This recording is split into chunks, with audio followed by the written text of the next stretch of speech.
Britney was so serious and so focused. This is a girl that's coming from strength. She was so open and vulnerable. How we treated her was disgusting. Britney had to navigate being told who she could be and what she could do. People became fascinated with her sort of unraveling. She accepted that the conservatorship was going to happen, but she didn't want her father to be conservator. That was her one request. And anytime there's that amount of money to be made, you have to question the motives of everyone close to that person. Do they always have her best interest at heart? Something is going on behind the scenes here. I didn't understand what a conservatorship is, especially for somebody capable of so much that I know firsthand she's capable of. Why is she still in this? Why is her dad making all of her decisions? What do we want? Free Britney!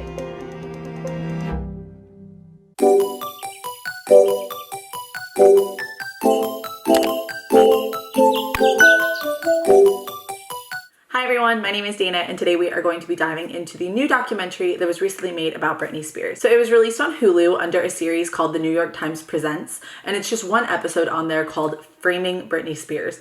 And so it kind of goes through just her general life, her upbringing, her rise to fame, and then her kind of going through a lot, obviously shaving her head, losing her sons, her relationship with Kevin Federline.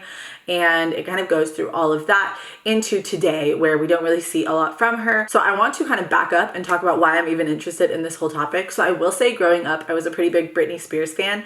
Britney Spears was, I think, one of my first concerts. I went when I was in I want to say third or fourth grade. I remember I had the little t-shirt with the blue album cover. I don't even remember which one it is, but definitely I feel like Toxic is on that one. Anyways, I literally had that little t-shirt and I would wear it to school, and I was kind of obsessed, which in hindsight, maybe a little inappropriate for an elementary schooler, but I was definitely there for it. I remember I would listen to her music on my Walkman CD player. Definitely was a big Britney Spears fan growing up. I can honestly say though that in recent years, I'm not a stan. I'm not definitely someone who's been following her stories for all of those years. And then recently on TikTok, in the last maybe 6 months or so, I kept seeing a bunch of TikToks about Free Britney, Britney's, being taken control of by her dad.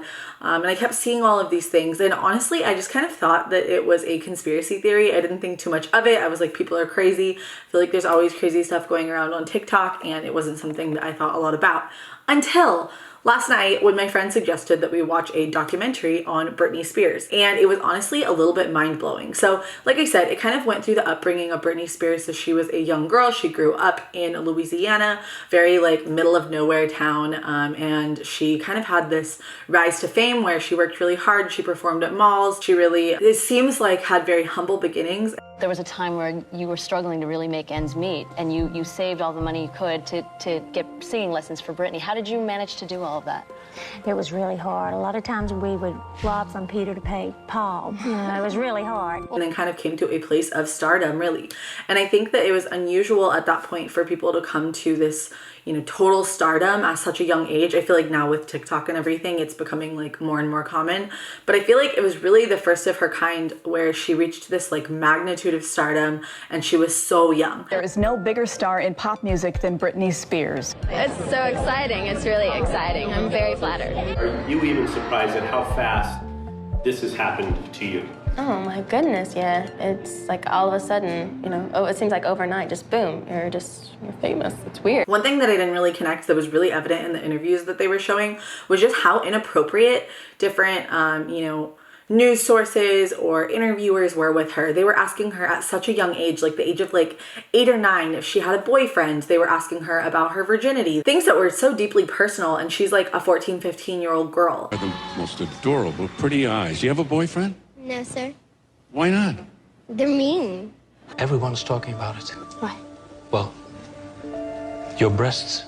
My breasts. You seem to get furious when a talk show host comes up with this. Okay, I just had to come on here and add duh, she got furious when people asked her about that. I feel like anyone would get furious if an interviewer asked you about that when you're interviewing on literally a TV show. So I feel like that makes sense. And I just feel like even at such a young age, she was being so sexualized, and it was just so evident. And obviously they were different times, and I feel like, there were different levels of things that were considered appropriate or not appropriate. But I just feel like the way that the press was talking about her at that point in life was a little baffling to me to look back on now. And I also feel like in a lot of the interviews, it's like evident that she's not okay. There's parts where they're asking her like, do you wish the paparazzi would go away? And she's like crying. And so I feel like evidently, you know, she was definitely struggling with this stardom at this age.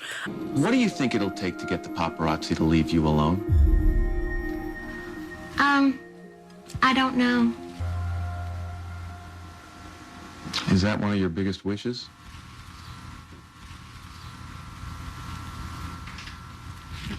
And I do think that this was a period in time where we weren't really talking that much about mental health, but I think there was definitely some mental health situations going on there that nobody was really addressing or touching on. Everybody was just talking about it like, Britney's not okay, Britney's crazy. And I felt like a lot of this like blame was getting put on her, and there wasn't a lot of help being offered to her, or even just you know, perspective that she might be going through something and she might need help. I think that where this, you know, documentary kind of goes is it kind of shows her like downfall when she shaves her head and she gets into the like umbrella fight with the paparazzi and everything, and she gets custody of her boys taken away. And it kind of goes into the story of how her father eventually has this conservatorship.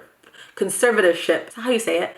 Conservatorship. So essentially it means that he is in charge of all of her, you know, health decisions, financial decisions, personal decisions. Essentially he is placed in charge of her because Britney is deemed to be unfit to do so herself.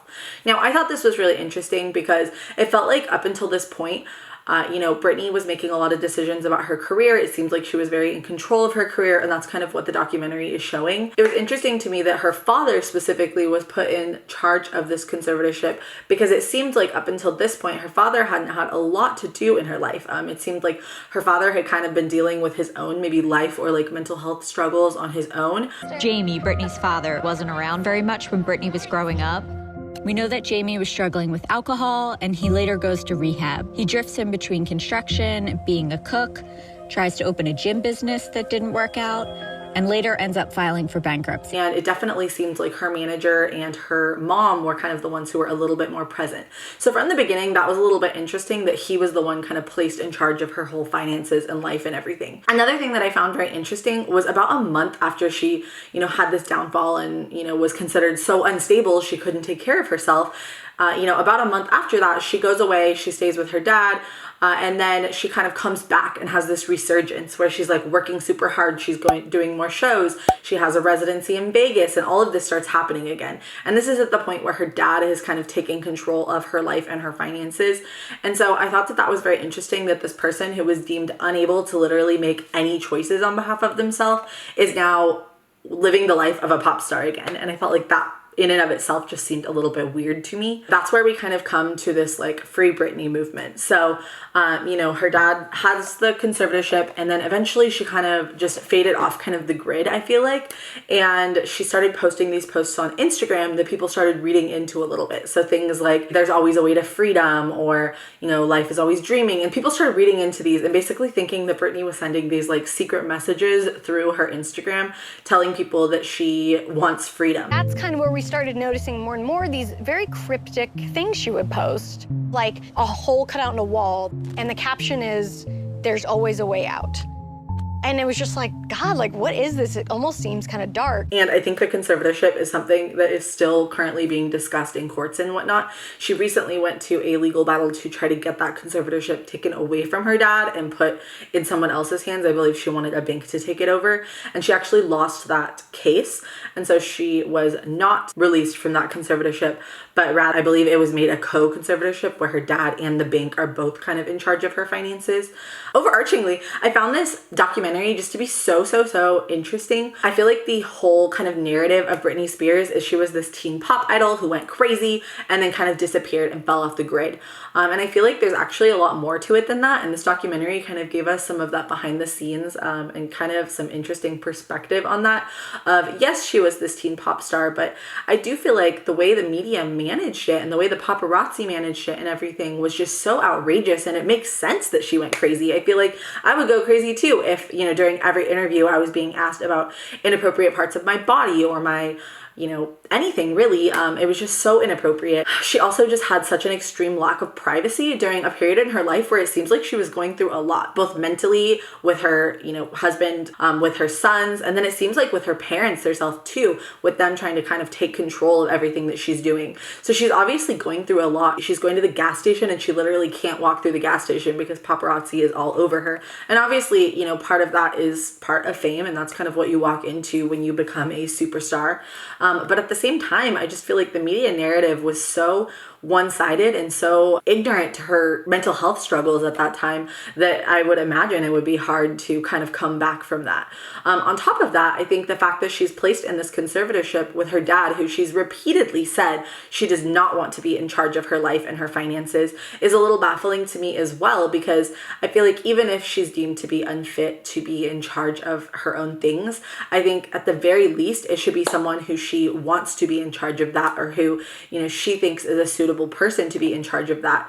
And it seems like her dad hasn't really been present in her life, and all of a sudden it kind of seems like he's maybe utilizing this conservatorship to have his own monetary gain and to kind of control her life and make that income and, you know, use that money because he is getting paid from parts of her you know, performing in books and all of that. Overall, I think this was very interesting because honestly, in my head, it started off as this conspiracy theory on TikTok that I thought people were just being stupid about. And then this documentary came out and I was like, wow, there's actually some validity to this. And obviously at this point, we don't really know the end of the story because she still is in kind of this legal battle and she still is under the conservatorship. And you know, all we really see at this point is what she's putting out on Instagram and TikTok. And so I'm very interested to see kind of where this goes and what we learn and, you know, more of the story. And I really, really hope that at some point we really get to hear Britney's side of it, because I feel like, you know, at this point, I feel like we're kind of making up the narrative to her life to kind of meet what we want it to be. So overall, very interesting documentary. I would definitely recommend watching it if you are interested in Britney's life at all. If you know any more about this story, go ahead and leave a comment down below. And if not, go ahead and leave your favorite Britney Spears song down below, because I feel like after watching this documentary, I want to go in and listen to all the Britney Spears albums and watch Crossroads, and I'm just like there for it now. So leave them down below and maybe I'll listen to that song over the week.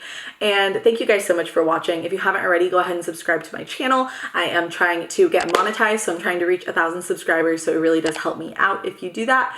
Other than that, I do post new videos every Monday and other days of the week if I feel like it. And thank you guys so much for watching. I hope that you have a wonderful rest of your week. Bye guys. She's a Mona Lisa. Everyone's lining up to see her.